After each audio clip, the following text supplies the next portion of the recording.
Welcome back to the Gen X Remix, Midlife, Laughs, and Next Acts.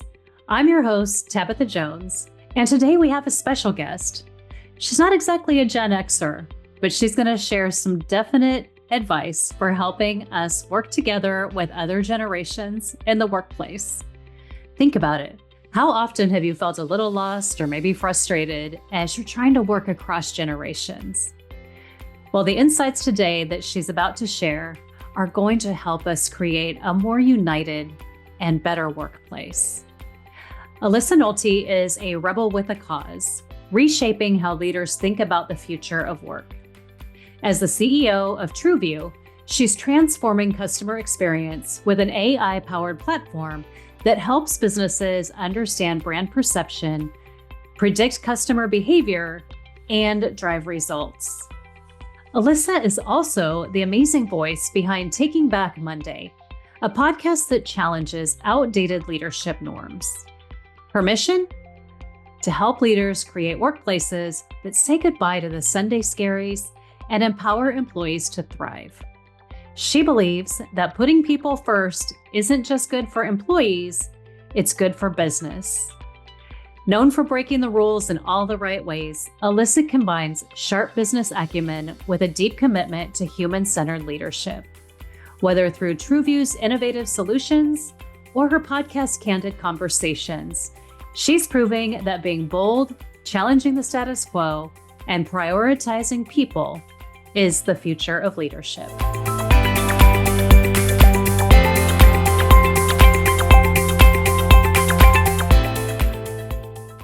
All right, Alyssa, thank you so much for joining us today. I'm excited to have you here. Yeah, I'm excited as well. Oh my gosh. So we have to start with something that you might want to laugh about a little bit, but I was researching your LinkedIn profile a little bit in advance of our interview, and I noticed that you have the words notorious plant killer in your tagline. Tell me a little bit about that. So I actually had a guest on my own podcast, and he said one of the biggest mistakes people make on their LinkedIn is treating them like a resume rather than as a way to be social and to connect with other people. And he said, what's the one thing that you could say to someone that they might resonate with, that might make you feel more human and more personable? And I said, well, I'm a notorious plant killer. And he and I just kind of laughed about it. But then it actually became part of my approach to life and work is like, hey, I want these beautiful green plants. We all do, right?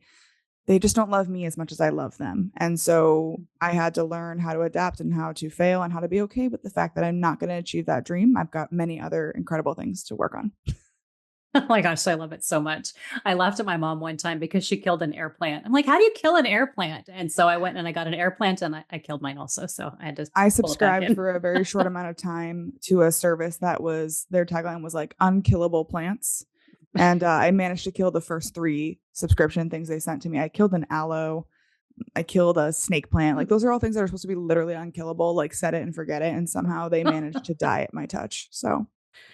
Oh my gosh. All right. I couldn't ignore it. I had to get a little bit of information on that. Yeah. Well, we met a little bit ago. You have a really great podcast, Taking Back Monday. And I know you talk a lot about leadership and the Sunday Scaries. Wishing I had met you during my corporate career because I don't think I slept a Sunday night in 20 years. But I love that you're here to share some great information with our listeners.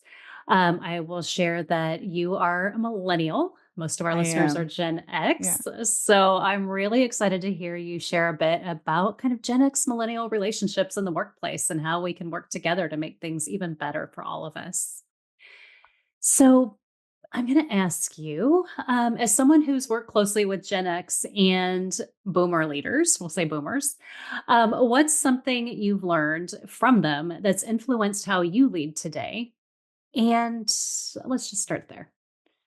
I think the biggest thing that I've learned is that while there are generational differences, a lot of them get overblown simply because people put themselves into these boxes rather than willing to accept that, hey, we might be different, but we can find common things that we agree on. And so I work with people of all generations. I'm working with someone very closely who fits into that Gen X category. He's, experiencing a different phase of life. He has grandchildren. He's inching towards retirement. He's just in a different place than I am. And yet we've worked successfully together for the last 10 years as two people are kind of working hand in hand. My parents are Gen X. And so I watched them as I grew up and their life and their approach to work. And my dad was an executive for HP, and he flew across the country and across the world for much of his career. He worked 70-hour weeks in which he's just trying really hard to make sure that we had everything we could ever imagine. And that really shaped my perspective as I was going into my quote unquote career. Is I fully expected to live that Gen X corporate ladder climbing lifestyle. Just like my dad, I was going to work 70 hours a week, and I was going to be on a plane every other week, and I was going to climb the corporate ladder, and I was going to be successful by every corporate standard. And then I had a conversation with him when I had an opportunity to jump into more of an entrepreneurial lifestyle. And he was really the reason that I was able to take that leap, because he looked at me and he said, Alyssa, you don't need to do this corporate career path that I'm putting myself through. You can go build something great that you believe in. And it was almost that permission from someone who'd lived that lifestyle to go try something different and to be something outside of the box. Oh my gosh, I love that so much. My son is 20. Oh my gosh, he's going to be 30 in 2 weeks. Oh, okay. We're all right. We're okay. And, it is really interesting because as a millennial, he never once didn't believe that he could do whatever he wanted. We Yeah. raised him to know, you deserve to be happy and you don't need to die at your desk on airplanes going coast to coast every week. And he went straight into building his own business and he loves it. And I just think that that is something that in Gen X, maybe we didn't feel like we had that opportunity. I know a lot of us were out on our own, probably a little bit younger than today's standards are happening. I was out on my own at 18, and you're going to either eat or you're not. So you're going to work hard or you're not, right? It Right. was Very kind of an much that like interesting sink time. or swim Yeah, mentality. And there is some downsides to it, right? Because I have a lot of millennial sure. peers who I would say maybe didn't get the right push in the right direction, right? They got coddled, they got participation trophies, whatever you want to call it. And they're really surprised when the world is hard. Um, Hmm. and my parents obviously like wanted me to be successful, told me I could do anything in the world, but also made sure that I had the resources and tools to do so. For example, I went to college and I wanted to study psychology, but they knew me better than I knew myself. And they realized you're not going to want to go get your doctorate degree. You're not going to want to be a therapist. That's just not for you. So they insisted that I add a business degree. They let me study psych because they knew it was something I was interested in, but they insisted that there was a practical degree alongside of it. So I ended up with dual degrees in marketing and psychology. And, psychology is my passion, marketing is my practicality, but I probably wouldn't have done that if they wouldn't have pushed me in that direction to make sure I had something that I could make money with. Oh my gosh, I love that. You know, One of the things that I say a lot is all diversity is good. And that includes generational diversity. I can't imagine a workplace with everyone who's Gen X or everyone who's a millennial or everyone who's Z or all boomers, right? We need that mix and those different perspectives. What do you think millennials can teach Gen X about adapting to the changing workplace? Yeah, I'm working on a software product right now, and I have the full spectrum of people on the team. I have someone who's in that boomer generation who's the chairman of our board. We've got people who are Gen X. We've got people who are millennials. We're primarily like leadership wise, it's millennial and Gen X. And one of the things that my chairman always likes to say is, Alyssa, you were born in the cloud. So I just have a natural predilection towards technology and how it's changing, because I remember when it was dial-up internet and you had to get off the phone in order to get on the internet. But I also have really never experienced life without access to information at my fingertips. So I think that there's a definite level of understanding about what's out there and what's adaptable. But from Gen X, and we can learn a healthy dose of skepticism and what it means to be successful when you don't have the entire world at your fingertips. And how can you work around that and be creative and innovative around different ways that we are able to build things that are in the cloud, that are next level innovations, that have the stability and the forethought that Gen X required, because you had to think through more than just what can I produce quickly with ChatGPT versus what can I produce that is going to have long-term standing and stability. That's really great. Oh my gosh, when you said dial up internet, my head went straight to the, remember when it used to take all night to download a song? So actually, that's how my husband and I started dating. Ironically, we were Oh like my gosh. on MSN Messenger, and I had sent him a song that I had, like I was an angsty teen apparently, had it in my bio or whatever, and sent him the song, and it took like 4 hours to send him the song or something like that. So we talked that whole time, and then we ended up dating, and now we're still together today, like 20 something years later. So we Oh have my dial up gosh. internet to thank for our, for our romance. I mean, there were some good things. Yeah. That's amazing. Oh my gosh, so good. So, from your perspective, what oh my gosh, I have like 27 questions flowing into my head at the same time because I can geek out on the generations and the differences and similarities that there Mhm. are more than people like to admit. Um, as a millennial leader, what are some common misconceptions that other millennials have about Gen X leaders and vice Um, versa?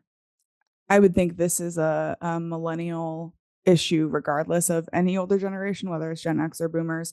This idea that their time has passed and it's our time is now, and there's nothing left to be learned because they can't figure out how to create a PDF. So why would I listen to them about their business strategy, their advice, or any of their other things that they have to bring to the table? So I think that there's this misconception that their time has passed when in reality, especially for Gen X, they're just now getting to move into those leadership roles in these big corporations as the boomer generation is retiring. And I think holding space for the idea that we still have a lot to learn from each other, but we have to open those lines of communication and have mutual respect and mutual support to make that happen. Yeah, that's so true. That mutual respect is huge. There was a time earlier on in my corporate career and we had something going on and I couldn't quite put my finger on it. I'm like, what is happening? And I said something to somebody and she's like, "Oh, it's these youngers, they're just trying to push this stuff down our throat, blah blah blah." And I'm like, okay, that's it. I'm calling in HR and we're going to have a little side-by-side session and see what's going on." And I had been led to believe that the problem was with the younger generation trying to move too fast and trying to force Hmm. things down people's throat. But what really was going on is the older generation that was on the team, they were struggling, and it wasn't all, but it was the majority, struggling with taking direction or doing something a different way. Yeah. And it was just a nobody wanted to listen to anybody kind of situation. Well, and nobody And wants to be wrong, right? of Nobody wants course, to feel like they don't know what they're doing or they're out of their depth. And yeah. I think recognizing that defense mechanism that people put up is natural and it's okay as long as you recognize it for what it is. Because I mean, how many times have you had a situation where you're like, oh crap, I was wrong? And like nobody wants to Yeah. admit that. Nobody wants to, after you fought It's with the your spouse worst. or argued with your kids or anything like that. Like, I don't want to admit that I maybe was wrong in that Yeah. situation. And we see it in the workplace too. It's true. And it comes down to sometimes there are great ideas. And if you just listen to each other and ask and get curious, Mm. we were able to develop a fully automated process that was saving hours of time just by bringing in those new ideas. And I found it so interesting that the pushback was because people were worried, well, we're not going to have a job because that's all we know how to do. I'm like, but wait, you're going to Yeah. learn how to do this the new way. It's great. Let's Right. come up to some common ground and do what's best for the team. So And I I love think that. that attitude, we're especially going to continue to see that as we see innovations in technology and, the advent of AI. This is not going to be a new experience for us. It's just going to trickle down even deeper into the newer generations in that, yeah, some of the things that you're doing right now might be done by AI or some kind of automated process, but how exciting that you get to be freed up to do the fun things that you actually enjoy doing instead of the tedious process you don't. Oh my gosh, absolutely agree. I have a lot of women that I work with. I try to teach them bits about AI. And often it's, oh, that's kind of scary. I don't want to. The next thing I know, they're like, hey, look at this love letter I had AI typed to my husband. I'm like, oh Yeah. God. And we I've always went a created a little bit monster. too far on it, but yeah, Yeah. Swing it back, swing it back. Wait, yeah. what did he say? Let's find a spot in the middle. But yes, it is incredible. Oh my gosh. So as we're building the multi generational workforce, it's going to continue for a very long time. What advice do you have for leaders who are trying to create an environment where all generations can thrive? I think it is important to recognize what is and isn't different. So I think we get these ideas in our head to assign certain characteristics to like a broad sweeping brush. Okay, well, millennials are just eating avocado toast and therefore they don't really want to work. And Gen X is just sitting quietly in the corner and coddling their children and never actually asking them to do anything. And boomers are over in their corner office just sitting there not knowing how to do anything at all. So why do we even have them? And we paint these generations with this broad brush and forget that there are human beings underneath the stereotypes that we've created around our generations. So if you're a leader, I think it's really important to give voice to the fact that yes, there are generational differences and that these kids today are just different. But we also need to recognize that you cannot make decisions about your team or your direction or what's about to happen using only that broad brush of the stereotypes that you've developed around the people on your team. And so the only way to really do that is to truly understand the team that you have, help them understand the intentions and what's behind the team, right? What are we trying to do here? Figure out how you're going to successfully motivate them. And that might mean changing your communication style from person to person, if that's what it takes in order to successfully drive them forward. Figure out a way to hold these people accountable in a way that best aligns to them, communicate, and ultimately build trust. But being a leader is way more difficult than I think it even ever has been, because you have to be like a chameleon who can adapt to each individual person that you're leading, not just large swaths of people. Yeah, I love that because at the end of the day, we are all individuals. It's funny, Gen X is the feral generation. And I'm like, feral, but we also have our feelings and need a lot of Right. approval sometimes before we'll do Right. The something. generation that's parents had to have a TV show reminder of like, it's 10 o'clock. Are your children home? Right. So thinking about, exactly what you're saying, it comes down to leaders need to know their employees really well. How do you talk to other leaders and get them to get into maybe what are some strategies that you give them for building that deeper trust and understanding their team members better? It comes back to really one simple thing. The research says that happy employees leads to happy customers. Happy customers means you have a great brand perception, and a great brand perception means you have a market advantage. But it all comes back to that one central theme of happy employees. And this idea that you can build a thriving business that withstands the test of time without the people that build it, it's just not the way businesses actually run. So we have lots of conversations with leaders about this idea of it's okay to invest in the emotional well-being of your employees. It doesn't make you soft. It doesn't make you squishy. It doesn't make you less of a man, if you will, whether you're a man or a woman.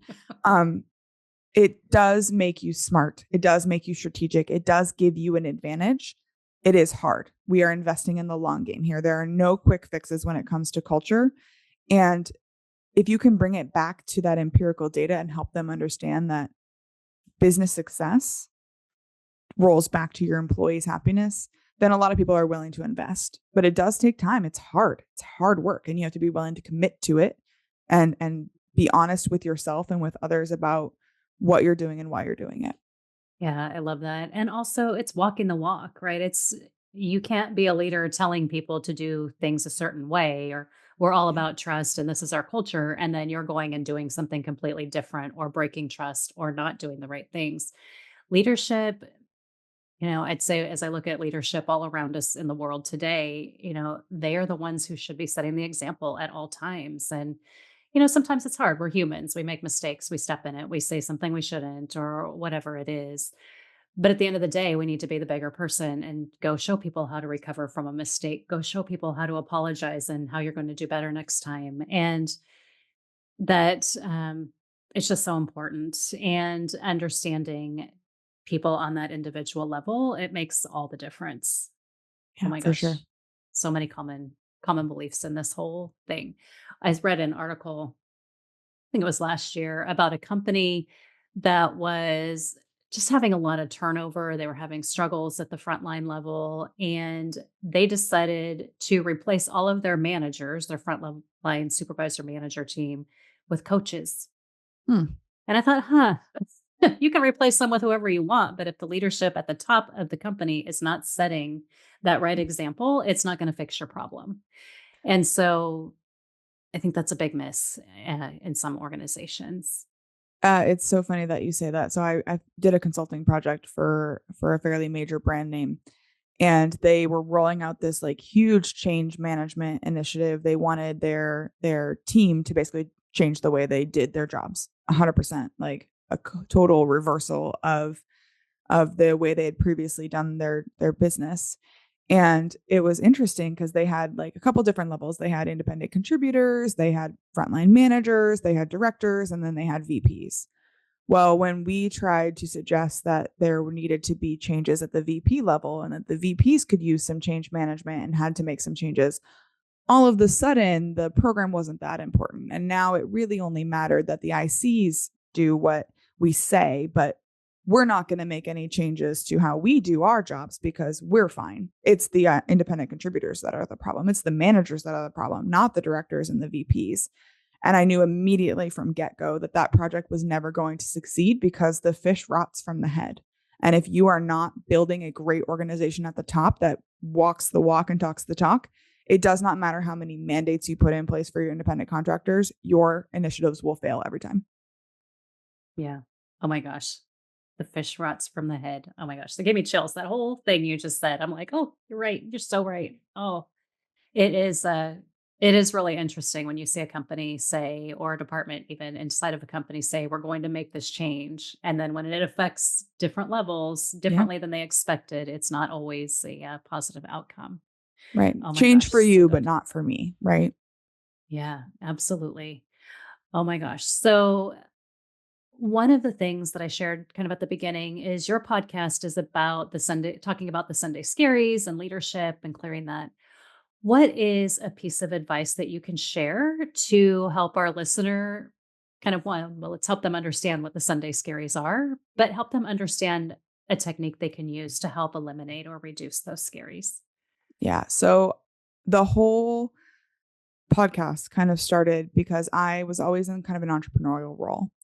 Then I ended up, our company got acquired. We moved into a more structured corporate environment. And for the first time, I really saw people just be really frustrated in their work experiences. And we had a lot of turnover and there was a lot of just strategic difficulties. And I didn't fit very well in that environment.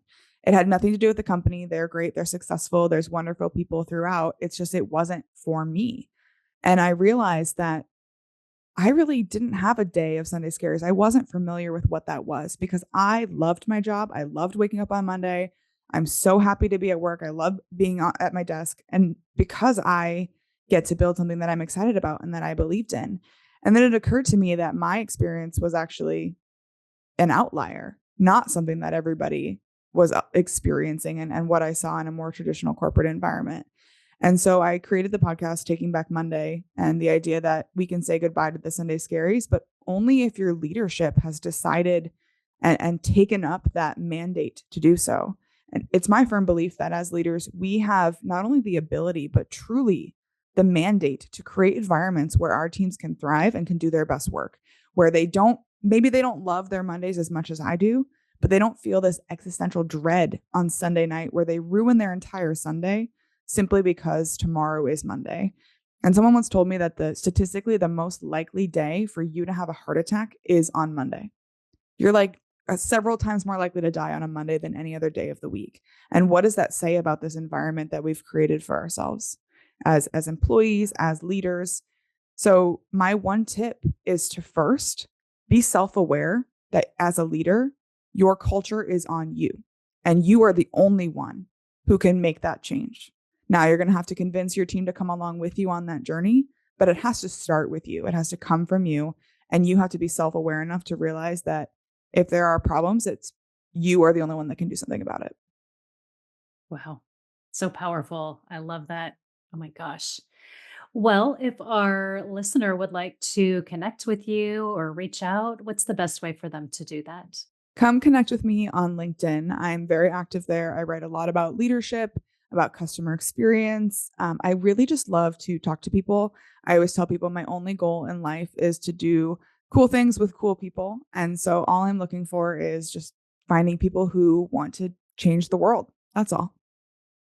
Amazing. All right. Well, we'll make sure that we include your LinkedIn link in our show notes. So anyone that would like can reach out to you. And also, I will include the link to your podcast so they can listen to some episodes of Taking Back Monday. I found it to be an amazing podcast.